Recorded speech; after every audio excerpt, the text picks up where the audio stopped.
જ્ઞાન પ્રકાશ સ્વામીને આખરે જ્ઞાન લાગ્યું। વીરપુર આવી જલારામ બાપાની માફી માંગ। વીરપુરના પરમ પૂજ્ય સંત શ્રી જલારામ બાપા વિશે સુરતના જ્ઞાન પ્રકાશ સ્વામીએ કરેલા બફાટથી ભક્તોમાં ભારે રોષ ભભૂકી ઉઠ્યો છે। ત્યારે હવે જ્ઞાન પ્રકાશ સ્વામીએ વીરપુર જલારામ મંદિરમાં આવીને માફી માંગી છે। સુરતના અમરોલીના જ્ઞાન પ્રકાશ સ્વામી હાલ વિવાદમાં સપડાયા છે। તેમણે પૂજ્ય જલારામ બાપા વિશે કરેલ ટિપ્પણીથી રઘુવંશી સમાજ તેમજ જલારામ બાપાના ભક્તોમાં ભારે આક્રોશ ફેલાયો છે। ત્યારબાદ વિવાદ વકરતા જલારામ બાપા અંગે ટિપ્પણી કરનારા સ્વામિનારાયણ સંપ્રદાયના જ્ઞાન પ્રકાશ સ્વામીએ આખરે વીરપુર આવી માફી માંગી છે। ભક્તો અને રઘુવંશી સમાજના રોષ સામે આખરે આ સ્વામી ઝૂક્યા છે અને વીરપુરના મંદિરમાં આવી માથું ટેકવી માફી માંગી લીધી છે। જ્ઞાન પ્રકાશ સ્વામી પોલીસ બંદોબસ્ત સાથે જલારામ બાપાના મંદિરે પહોંચ્યા હતા। મંદિરના પાછળના ભાગેથી કાળા કાચવાળી કારમાં આવી માફી માંગી સ્વામી રવાના થયા હતા। સ્વામી અગાઉ વિડીયો જાહેર કરીને પણ માફી માંગી હતી, તેમ છતાં લોકોનો આક્રોશ શમ્યો ન હતો, જેથી વીરપુર આવી તેમણે માફી માંગી છે। મહત્વનું છે કે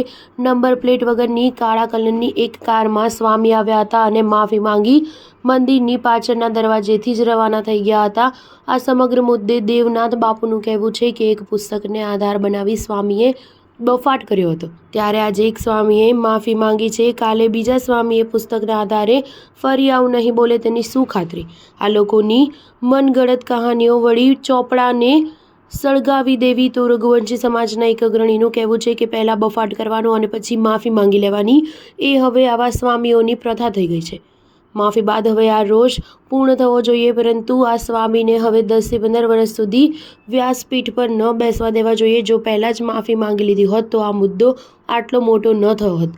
તો લોહાણા સમાજના કેટલાક અગ્રણીઓનું કહેવું છે કે આવા લોકોને જે તે સ્વામિનારાયણ સંસ્થાએ તેમની સંસ્થામાંથી દૂર કરવા જોઈએ।